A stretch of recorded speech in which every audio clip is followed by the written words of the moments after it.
आत्मीय परिजनों, सभी को भाव भरा प्रणाम।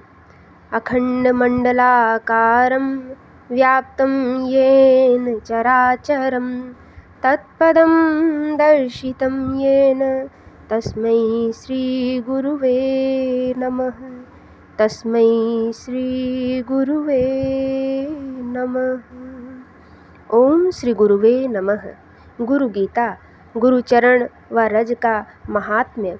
गुरु गीता के महामंत्र साधकों का पग पग पर मार्गदर्शन करते हैं, साधना की सुगम सरल सहज विधियां सुझाते हैं, साधकों को इस गुह्य तत्व का बोध कराते हैं कि तुम क्यों इधर उधर भटक रहे हो, क्यों व्यर्थ में परेशान हो। परम कृपालु सद्गुरु के होते हुए तुम्हें किसी भी तरह से भटकने या परेशान होने की ज़रूरत नहीं है। सद्गुरु के प्रति भाव भरा समर्पण सभी भव रोगों की अचूक दवा है। समस्याएं भौतिक हो या आध्यात्मिक, लौकिक हो या अलौकिक, गुरुचरणों में सभी के सारे समाधान समाये हैं। पिछले मंत्रों में गुरुचरणों की इसी महिमा की चर्चा की गई है। गुरुचरणों की कृपा से गुरु भक्त साधक को साधना का परम प्राप्य अनायास ही सुलभ हो जाता है। गुरुचरण सेवा से जीव अयम आत्म ब्रह्म के दुर्लभ बोध को सुगमता से पा लेता है। गुरु भक्त की इसी भाव कथा को आगे बढ़ाते हुए देवों के भी परम देव भगवान सदाशिव आदि माता पार्वती से कहते हैं, गुरुपादाम्बुजं स्मृत्वा जलं शिरसि धारयेत् सर्वतीर्थावगाहस्य सम्प्राप्नोति फलं नरः। शोषकं पापपङ्कस्य दीपनं ज्ञानतेजसां गुरुपादोदकं सम्यक् संसाराणवतारकम् अज्ञानमूलहरणं जन्म कर्म निवारणं ज्ञानवैराग्यसिद्ध्यर्थं गुरुपादोदकं पीबेत। सद्गुरु के चरणों का स्मरण करते हुए जल को सिर पर डालने से मनुष्य को सभी तीर्थों के स्नान का फल प्राप्त होता है।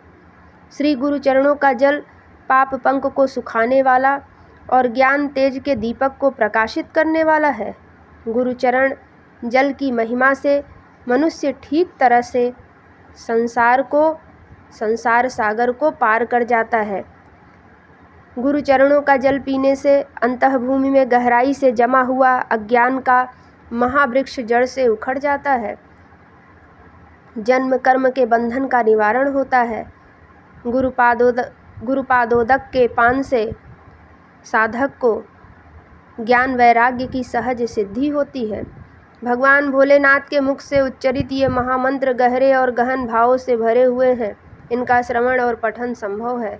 सामान्य जनों को कुछ अतिशयोक्ति जैसा लगे, किंतु जो साधक इस पर मनन और निधिध्यासन करेंगे, उन्हें इन महामंत्रों से सत्य और रित की प्रकाश किरणें फूटती अनुभव होंगी। इस अनुभूति के क्षणों में उन्हें ऐसा लगेगा कि जो कुछ इन मंत्रों में है वह तो मात्र संकेत है, यथार्थ तो कहीं और भी अधिक विस्तृत और विराट है। इससे सुस्पष्ट रीति से समझाने के लिए इन पंक्तियों में एक गुरु भक्त साधक की अनुभूति कथा प्रस्तुत की जा रही है। यह अनुभूति कथा संपूर्णतया सत्य है। यह सत्य घटना श्री अरविंद आश्रम पांडिचेरी के श्रेष्ठ साधक गंगाधरण के बारे में है। अभी कुछ ही वर्षों पूर्व वह अपनी पार्थिव देह को छोड़कर अपने सद्गुरु के चरणों में विलीन हुए। बातचीत के क्रम में उन्होंने अपने साधनामय जीवन का रहस्य बताते हुए कहा कि श्रेष्ठ, सुगम किंतु सर्वाधिक फलदायी एवं प्रभाव उत्पादक साधना अपने सद्गुरु के चरणों का चिंतन और ध्यान है। उन्होंने बताया कि जब मैं पांडिचेरी आश्रम महर्षि अरविंद के पास आया, उस समय मेरी उम्र 17 साल थी। पढ़ा लिखा कुछ खास था नहीं, सामान्य तमिल बोल पाता था। जिस समय वह अपना अनुभव बता रहे थे, उस समय उनकी आयु लगभग 87 साल थी।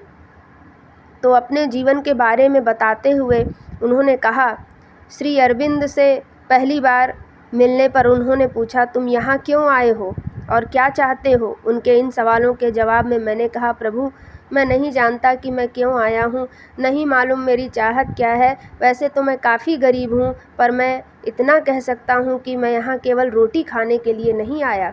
इस सरल उत्तर पर श्री अरविंद बहुत प्रसन्न हुए। उन्होंने माताजी से कहा कि यह लड़का अपने योग के लिए तैयार है। इसके बाद गंगाधरण जी को आश्रम के कामों में लगा दिया गया। नाली साफ करना, गौशाला की सफाई करना जैसे साधारण काम उन्हें करने पड़ते थे। विगत यादों को कुरेदते हुए गंगाधरण जी ने बताया कि मुझे दिए जाने वाले काम तो अति साधारण थे, पर मैं श्री अरविंद के चरणों का चिंतन करते हुए उसे भक्ति के साथ करता था। काम के प्रति मेरा यही भाव था कि मैं आश्रम के साधारण काम नहीं, बल्कि अपने सद्गुरु की व्यक्तिगत सेवा कर रहा हूँ। दिन, महीने और साल बीतते गए। एक बार जन्मदिवस के अवसर पर माताजी से मिलना हुआ। प्रेम पूर्वक आशीष देते हुए माताजी ने पूछा, बोल, तुझे जन्मदिन के अवसर पर क्या चाहिए? उत्तर में मैंने विनम्रता से कहा, माँ, यदि आप कुछ देना चाहती हैं तो मुझे आप अपनी और श्री अरविंद की चरण रज एवं आप दोनों का चरण जल दीजिए। इस भक्तिपूर्ण आग्रह को माताजी ने स्वीकार कर लिया। फिर तो हर वर्ष जन्मदिन के अवसर पर यह क्रम बन गया। बाद में चरण रज को सामान्य धूल में मिलाकर और चरण जल को गंगा जल में मिलाकर रखने की मेरी आदत बन गई। बीतते वर्षों के साथ श्री अरविंद ने शरीर छोड़ दिया। माताजी भी नहीं रहीं, परंतु जिस किसी तरह मेरे पास उनकी चरण रज एवं चरण जल विद्यमान था। गंगाधरण जी ने बताया कि अपनी पूजा की चौकी पर मैं इन दोनों दुर्लभ वस्तुओं को रखता था। इन्हीं के पास पूजा वेदी पर श्री अरविंद के दोनों महाग्रंथ लाइफ डिवाइन एवं सावित्री भी सजाकर रखे थे। श्री अरविंद एवं माँ के महानिर्वाण के बाद इन दिव्य वस्तुओं की पूजा मेरे जीवन का आधार बन गई। पढ़ा लिखा न होने के कारण और करता भी क्या।